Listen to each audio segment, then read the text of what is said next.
Good afternoon. I'm speaking to you today so you're aware of what your state government is doing to address the unprecedented migrant crisis. I'm fully aware that New Yorkers are concerned that over the past year, more than 100,000 asylum seekers have arrived in our state, requiring an historic humanitarian response. Moments ago, I issued a letter to the Biden administration formally requesting that it take executive action to address New York's migrant crisis. I'll detail those actions in a moment, but first, let's talk about how we got here. It all started at our nation's southern border when Governor of Texas, Greg Abbott, made the despicable decision to load migrants onto buses and ship them out to score cheap political points, treating these individuals as pawns. Since that time, the state has deployed enormous resources toward New York City's valiant efforts to shelter and support these nearly 100,000 migrants who have already arrived here. The reality is, we've managed thus far without substantive support from Washington. And despite the fact that this is a national, indeed an inherently federal issue. But New York has shouldered this burden for far too long. Since the first migrants began arriving at the Port Authority bus terminal last year, city and state have poured tremendous funds, billions of dollars, and energy into helping them. The city has been helping by the state to manage this in partnership with our state legislature, and in our budget we allocated over $1 billion, now upwards of $1.5 billion, for providing shelter, National Guard, public health, transit, case management, and legal services to asylum seekers, especially the housing. That's in addition to the over 200 shelters and hotels that are stood up by the City of New York with some financial support from the state. But now, many of you are starting to see open space turn into enormous temporary shelters, buses arriving at hotels in several upstate counties. And undoubtedly, you have many questions. Why are they coming? Why New York City? Why are these large shelters being built? And will they move to communities throughout the entire state of New York? The bottom line is you're wondering, what does this mean for me and my community? And what are our government leaders doing to address it? Exactly 2 years ago today, I became your governor.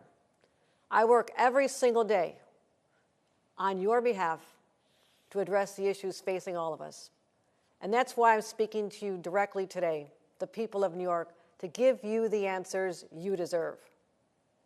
These individuals are literally fleeing for their lives: political strife, gang violence, extreme poverty, and persecution. They're coming to this country with the same goal that my once impoverished Irish grandparents did, just to build a better life for themselves and their families. And while my grandpa started work in this country as a migrant farm worker, he and millions of others who came before us lived the American dream that has beaconed people from across the globe. He was welcomed by the Statue of Liberty, but he lived that dream because he could work here in his adopted country. So to answer the question, people are coming here to seek asylum status here in the United States so they can be safe and ultimately work to support themselves. Why New York City? First of all, we know New York City has a long history, a proud history, of embracing immigrants. In addition, in 1981, the City of New York and a coalition for the homeless signed an agreement that the city would provide shelter to anyone who seeks it.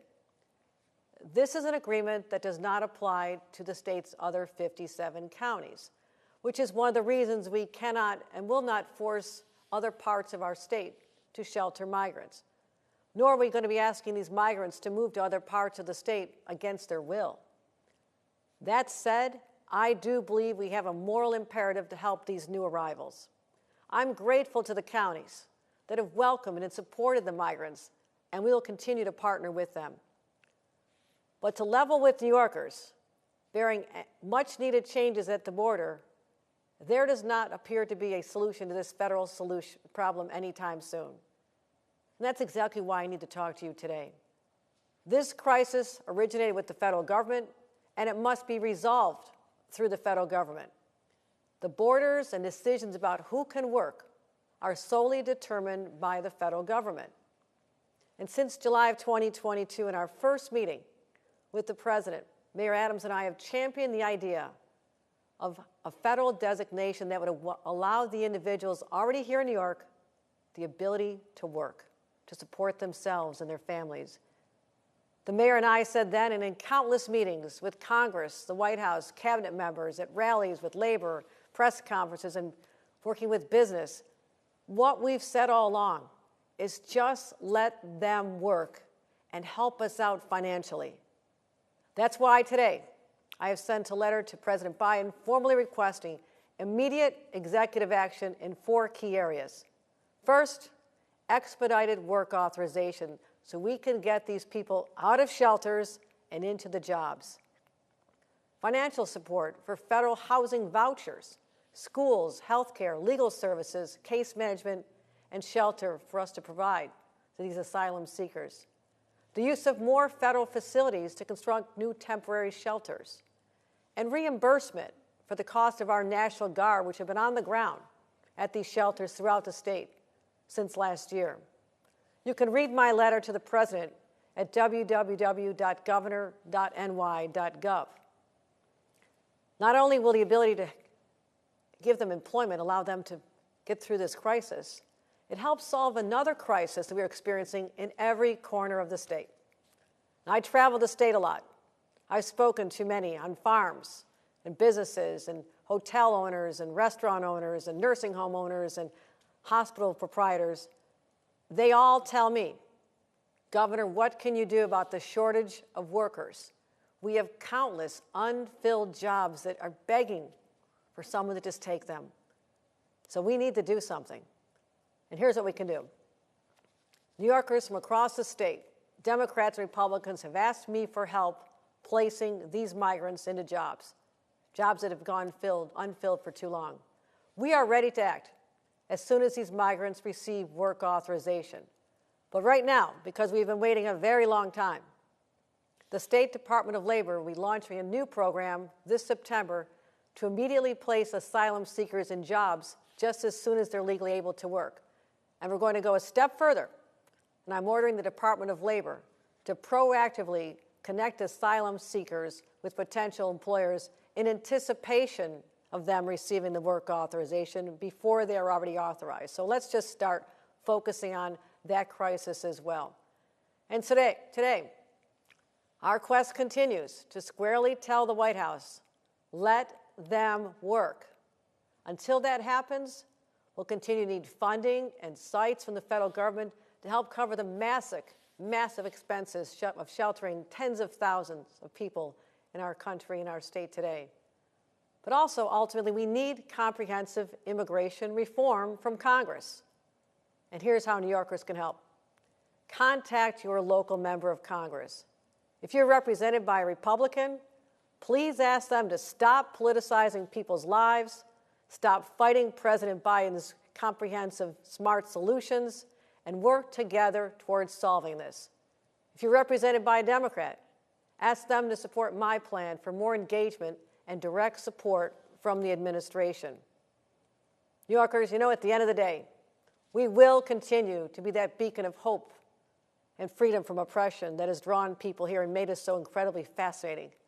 We are a state that cherishes our diversity and our inclusiveness, and we always will.